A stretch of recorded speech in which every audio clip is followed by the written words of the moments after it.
All right. First off, thanks everyone for coming today. I apologize to those who are at Write a Boom. It's going to be a little similar content from that. I got about an hour and change of content to fit in 30 minutes, so I'm going to rip on this one, and hopefully, sometime we can chat after. I'll be around after if you have questions or things like that. So, just by way of introduction, I'm John Murchison, CEO and founder of Blackpoint Cyber. We're a cybersecurity software company and obviously managed service based out of Maryland. Previous life, I spent 12 years at the National Security Agency, 5 of those kind of joint with CIA. And I had the privilege to kind of, jokingly but kind of true, be the bad guy for the good team. I got to do a lot of counter-nuclear work, counter-nuclear weapons work, and really kind of work in the covert and clandestine world. So a lot of what I'm going to talk about today, my background is like deep on the tech side. I think is informed by maybe sitting on the more offensive side of the world. And what we're going to do today is really kind of cover, I'll skip a couple of slides forward. I want to kind of do some basics of how hackers enumerate a network. What do they actually do when they get in? Here's the funny part. There's a lot of attack surface in the cloud environment right now, specifically Microsoft. I mean, I would say more surface than there are tools to combat a lot of it. But when you talk about hacking in a traditional Windows domain network that usually ends up in ransomware, believe it or not, most of this stuff hasn't changed in 10, 12, 15 years. And so we're going to cover exactly what that looks like. Then we're going to do a case study on some real live responses that we did against a ransomware group called Black Cat. Others call them ELF-V. These guys, I think, from our experience, are the most skilled on the keys and probably dangerous adversaries for one reason. They predominantly use IT tools, and most of the time in free trial, to do their work, and they're spreading and the command and control, and not malware. What that really means in a nutshell is they pretty much beat every EDR when they go do their thing. And so the good news is there's ways to catch them, and we'll kind of talk about that. So yeah, let's get into this. So before that, I just want to cover really, really fast. This is kind of our little take on the 5 pillars of NIST for cybersecurity. And the MSP channel defines all of our go-to-market, it's all of our sales, it's all of our product development, all of that type of stuff. But we also, 20% is large enterprise globally that kind of falls in our lap as a company. And so we see advanced nation state attacks. In fact, the last Exchange exploit, we actually had that 2 months prior to it being public. The only reason we didn't release it, not release the exploit, but release the fact of is another forensics firm came in and messed up the image. And so we couldn't actually chain the whole thing together and get it out. So this advice applies ransomware, nation state, it doesn't really matter. Step 1, you have to identify your assets. So using tools like your RMM, vulnerability management, very helpful. Hardening, this is your act of reducing the attack surface. I really like CIS's model. I think a lot of the compliance frameworks, just speaking more on the technical level, like feel good, look good. Some people like standing behind, well, I'm SOC 2, I'm ISO. Hackers don't care about that stuff. They care, do you have a vulnerable service? Did you patch it? Can I get in? And because hacking and defense, it's a game of details, because this is what adversaries are. So hardening, this is all about reducing your attack surface. Things like, an example I would say is, we need to get out of the DMZ and traditional VPN design. Any service you have publicly listening, it's just one vulnerability or one exploit away from being a problem. Look at all the issues we've had with firewall exploits in the past few years. Past 2 months. Past 2 months. It's been going on. So hardening, think, kind of CIS, the Center for Internet Security Benchmarks and Controls. I like that because it's prescriptive and it tells you what to do on your domain in 365. On the detection side, there's a little nuance here. And unfortunately, I'll say us in the vendor community have done a really horrible job with marketing and confusing the hell out of the world. You hear things like AV, next-gen AV, EDR, AI machine learning. How is it going to really help me? The reality is there's kind of 2 core ways you catch a hacker. You catch them because of the tool set they're using. That would be malware detection or enumeration or kind of defense or defeat. And then you kind of have tradecraft. So, it doesn't matter how many tools you really have as an offensive operator. You're always trying to become domain admin. You're always trying to become an admin in the cloud. And if you think about what you do in IT, you install software on computers, you move data on the computers, you move data off of computers. What does a ransomware operator do? It's the exact same thing. with maybe they just encrypt, right? So you need a beautiful blend of malware detection and tradecraft detection. And the reason we're able to catch that exploit from the Chinese, we believe, is the Ministry of State Securities. This is what Microsoft calls Hafnium, is because we didn't catch the 0 day. That's why it's a 0 day. We caught exactly what they did after with lateral movement and things like that. And that can lead you to the tool set, or lead you in a case like Black Hat to the IT tools they're using. Response, this has to be fast. Only time you tend to see hackers in a network for like 60, 90, 180 days is if they're trying to steal information, they don't want to lose access to it for, for criminal resale purposes, or it's a nation state doing intelligence collection operation. That is when they would do that. And then lastly, Write-A-Boom. So all that is to help keep you left of an actual encryption event or major data theft. Write-A-Boom is really going to be on the recovery side. So things like your, cloud-based mutable backups, tech E&O, errors and omissions insurance, cyber insurance, tabletop exercise, things like that. All right, let's get into this because I have so much to cover. So when a hacker lands in your network, the first sort of thing they do, and I kind of broke this down to 4 simple domains, they need to understand the user context. Am I just a non-privileged user that I was able to phish? Do I have local admin? Do I have some domain admin rights? This is one area, like if I were to go after a company, I'm on LinkedIn first, trying to find who the Windows domain administrator is. It's another thing to think about in your LinkedIn profiles, especially for the larger MSPs. Most of ransomware attacks are not targeted. They're not picking you out, but there are some that are big game hunters that absolutely do.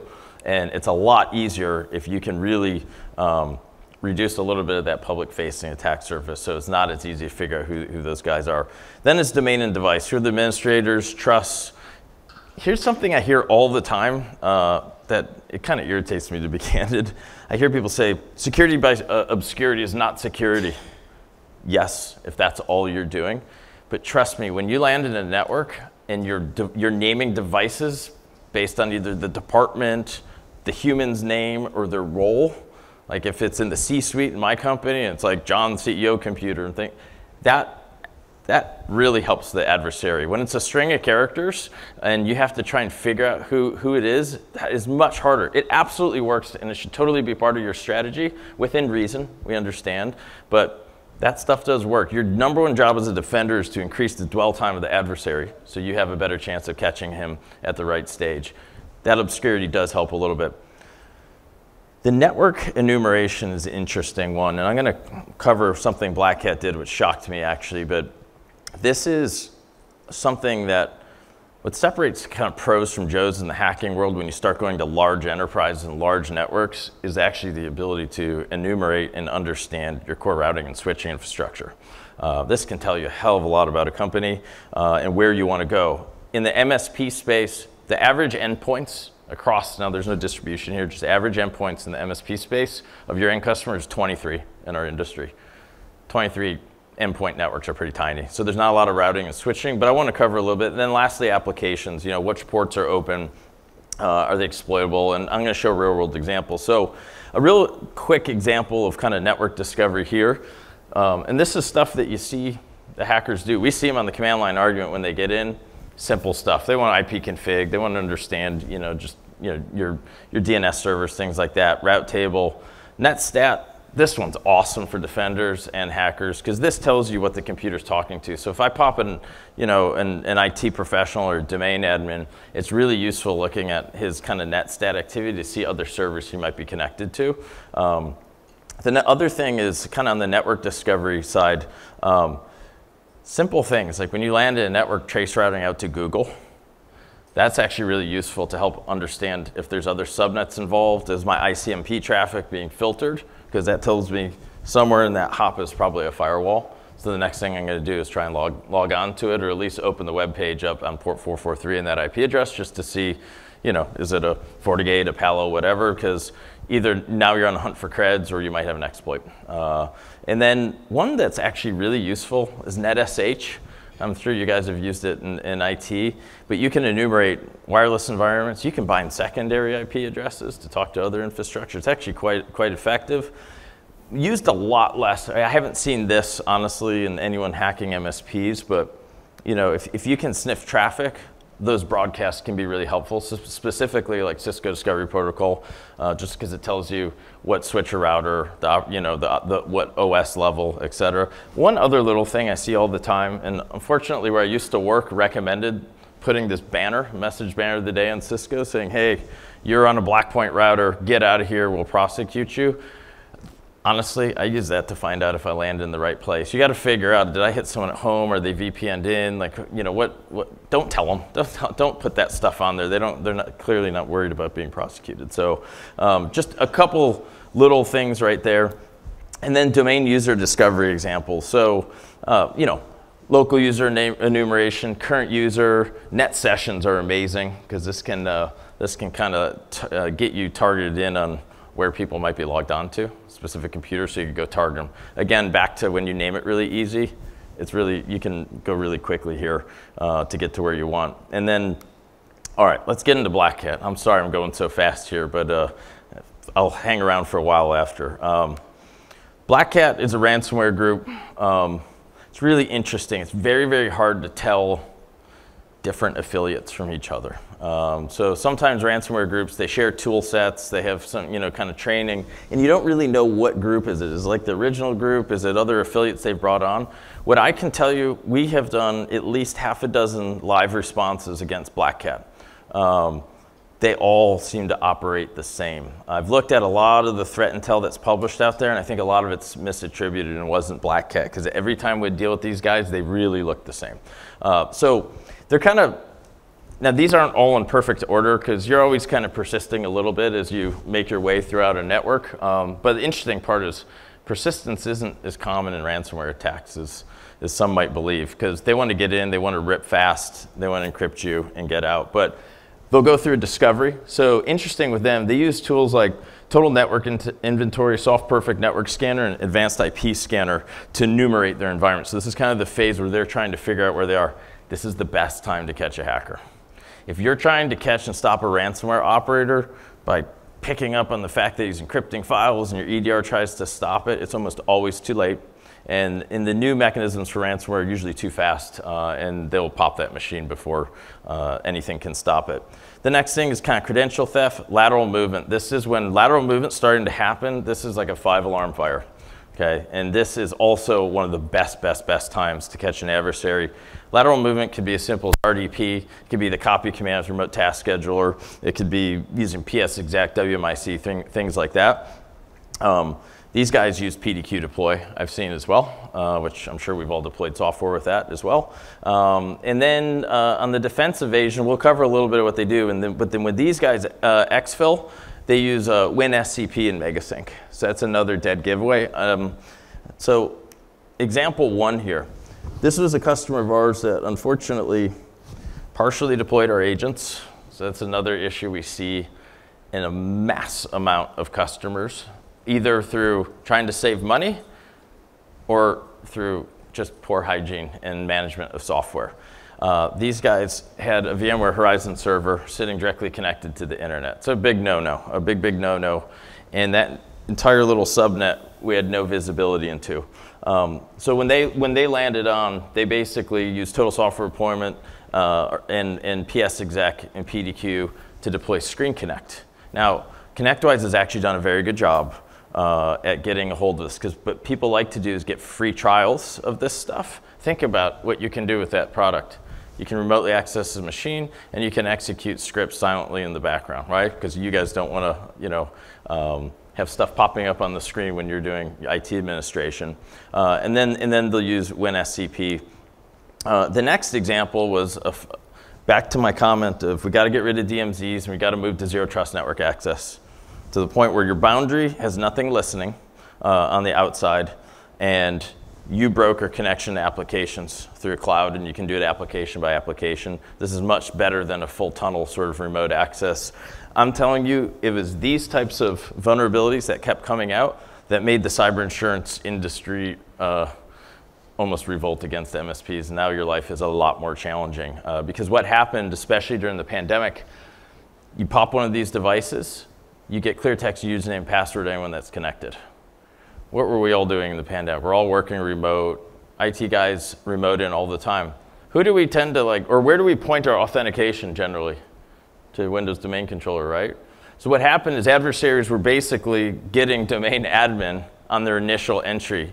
They'd VPN in, they'd RDP around the network with domain admin, and then deploy their ransomware. And so if you can't pick up on that lateral movement, you get beat by this stuff. And so, you know, this specific example was the first one. I think this was our last response against Black Hat.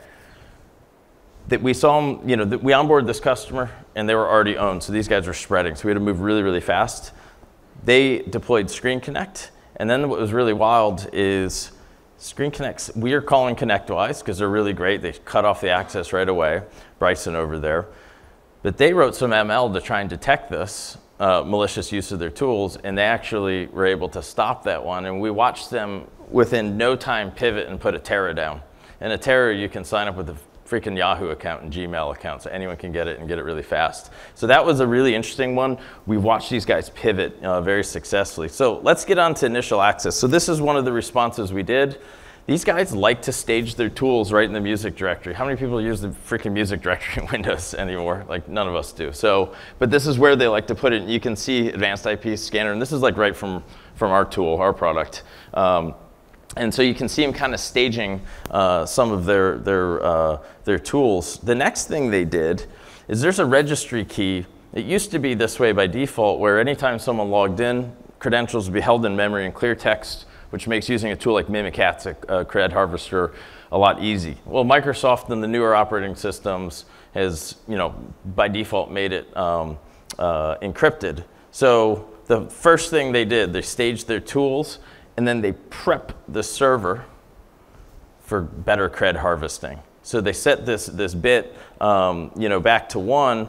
Now, anytime someone logs in, and right, this is a server here because it was unfortunately directly on the internet.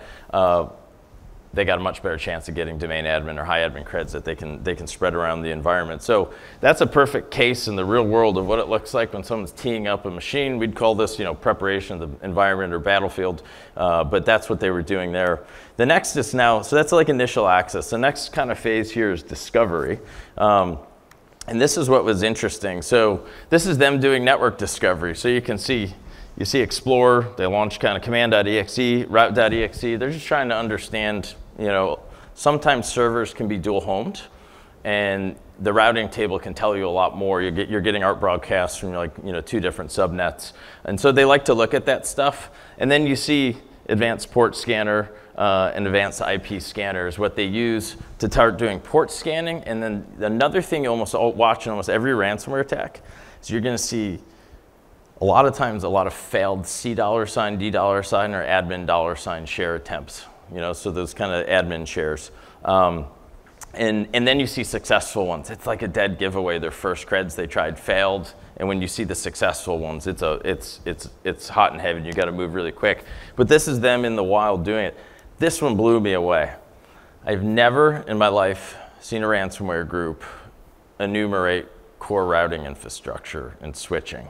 And you know, people ask us, why do we do like live network mapping in our product? It's actually because it gives us context.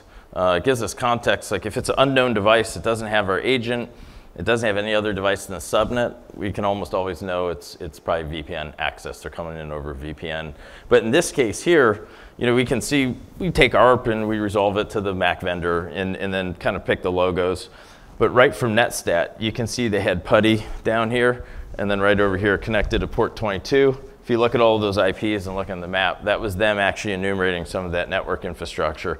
I've only seen nation states do that, which was actually pretty wild.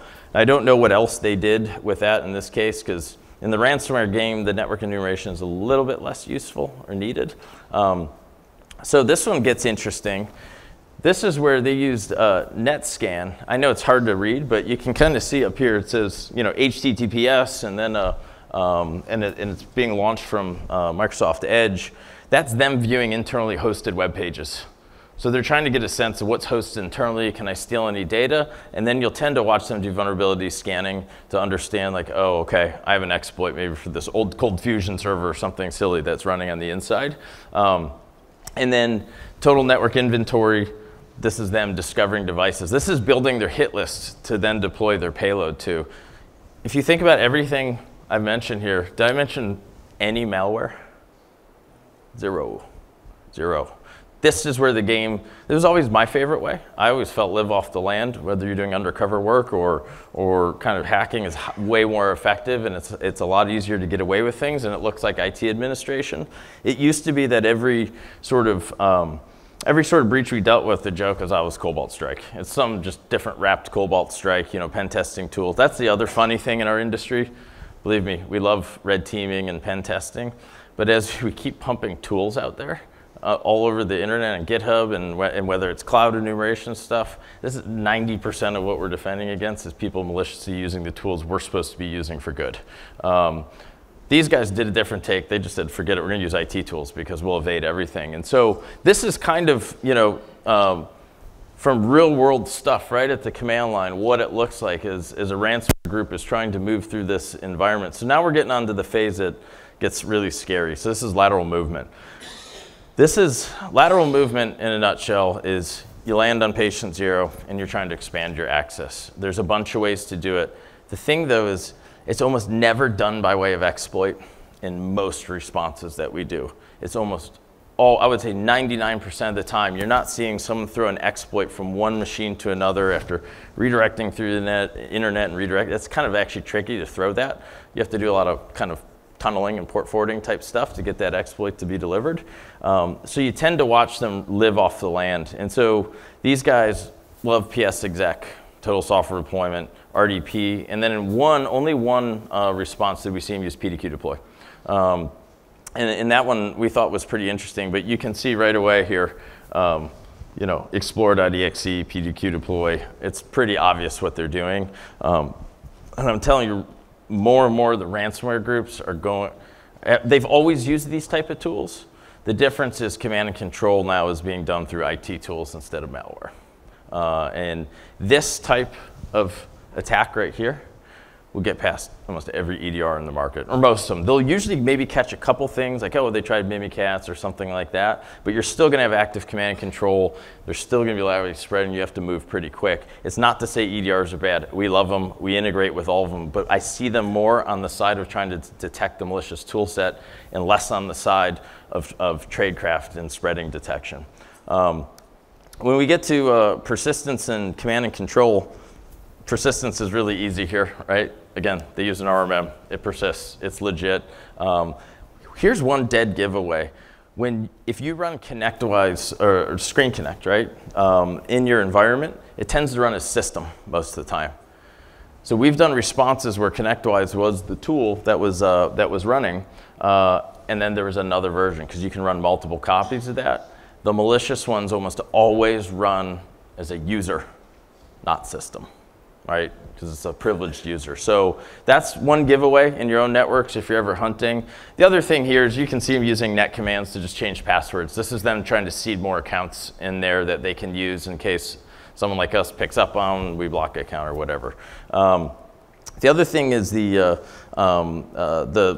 prefetch actually can be a pretty cool place to see where they stage the tools. So you can see they stage Screen Connect and also Atera in there. Prefetch just helps applications launch a little bit quicker. But that's another good way to kind of look to pick things up. Now when we get to defense evasion, this one is kind of cool. So I know this is a little bit nerdy, but they changed the registry key to make the tools they were installing not show up in like the add remove programs, right? So you don't go, oh, that's kind of strange. There's a new RMM I didn't know about. So that's one way they tried to evade, which is, it's pretty basic. This type of technique's been used forever, but I haven't ever seen a ransomware group besides these guys actually do it though. I've seen other nation states, things like that do it. When it gets to exfil, this is most every ransomware attack now is double extortion. I mean, this is old news at this point. They're going to come in, they're going to spread as fast as they can, and they're going to steal as much data as possible, and they'll use Megasync or WinSCP to pump it up to a server. And this is so that if you have amazing backups and you're like, go pound salt, but it's maybe a I don't know, a healthcare institution or a nursing home, they want to come back and say, hey, yeah, well, we're going to release all this stuff. Now you got to deal with HIPAA fines and all that. So they try to extort you with the data. In fact, we're starting to see some attacks where they don't even encrypt. They're just going right to data extortion. If you think about a lot of the Microsoft 365 break-ins, we're the first company in the world to do live, and only still, live response against Microsoft 365. So we hook it, monitor at the Graph API, and we're doing 40 a week, and I'd say half of those are MFA bypass attacks, successful ones. And so, you know, if you think about what's going on in that sort of environment, it's a little harder to ransom there. So they're stealing data to extort you over that, or more commonly, they're using their access in your 365 environment to essentially trick your accounting department to pay. Yeah, go for it.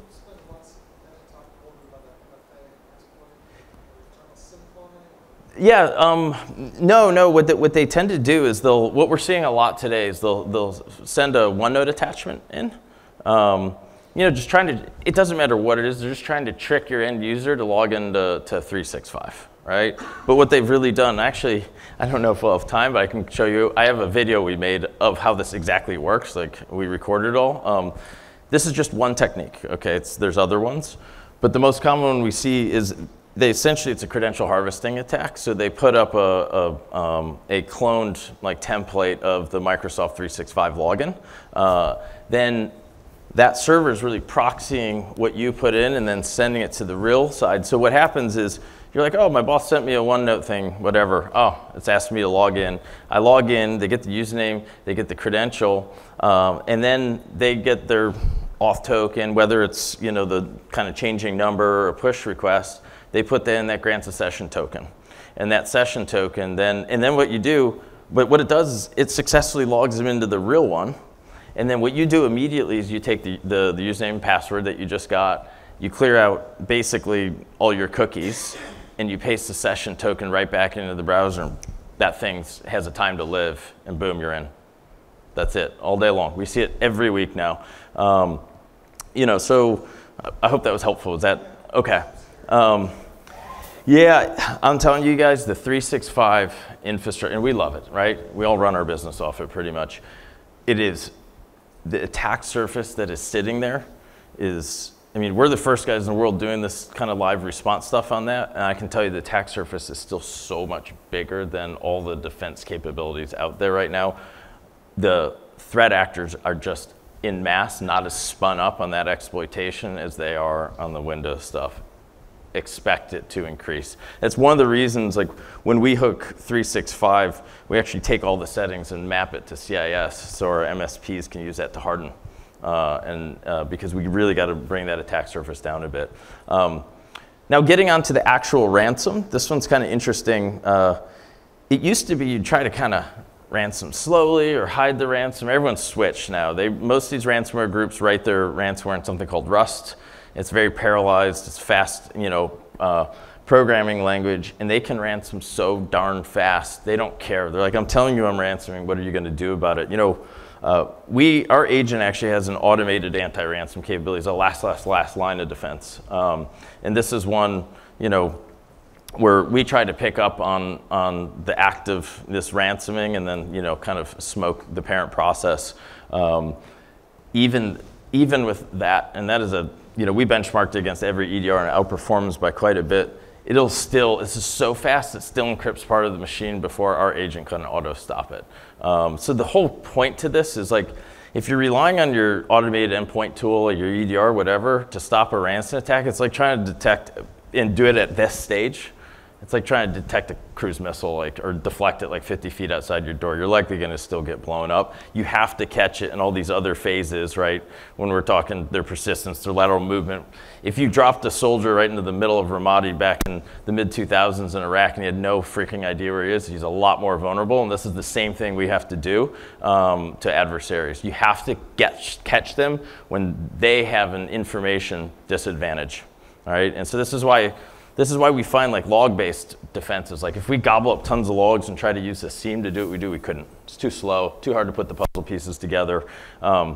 Here's a less common mechanism. How much time I have to stop. I'm out. All right, I'm done. But this last one, we watched, these guys will even hit storage area networks. Think about that with your how you host VM environments. Make sure your backups aren't on a SAN and all your eggs in the SAN basket, because they're smart enough to attack that. I didn't get through I got through like 95%. So sorry, thank you for the stop sign. And I'll be around at the booth, and I think we have a big after party tonight we're hosting. So I think we have about, what do we have, 550 people signed up, but I think we can handle another 100 or so. So come sign up at our booth. See you guys.